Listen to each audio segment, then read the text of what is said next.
Kipahulu Sunrise is an instrumental that came from time spent in Hawaii, actually, Kipahulu, which is on the southern side of Maui, on the rainforest side, sort of facing southeast. On a really clear day, you can actually look across the ocean. You can see the twin volcanic peaks of the Big Island. It's very beautiful. And where we were staying had this little point, with a little bench on it, and you could watch the sunrise come up out of the ocean. So that's where the instrumental part, Kipahulu, came from, the inspiration from that sunrise.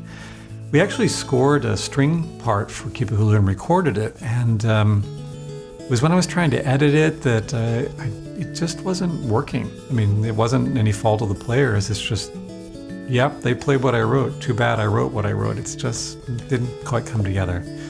So then I thought, well, maybe we'll just let it go. It's just an instrumental, it doesn't really matter. But in a fit of inspiration, trying to salvage the recording, I just started, put up a microphone and started grabbing anything I could nearby and adding some percussion sounds. So there's a couple pieces of paper rubbed against together. That's my version of a shaker, and banging on a couch pillow for a bass drum kind of thing. And kind of threw together really quickly this set of percussion, and I thought, okay, maybe we'll go re-record real percussion parts, and this will just be a sketch to show some ideas. But yeah, sometimes that little quirky energy is what you want. So that's what we did. We kept that.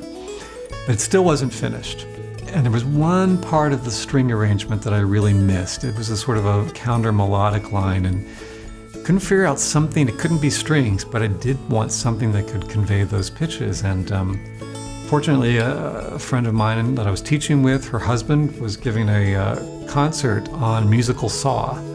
And that's the sound that you heard. You might have heard it in the soundtrack to One Flew Over the Cuckoo's Nest, or I also knew it from the Flatlanders' first record. And so musical saw, it's a really haunting sound.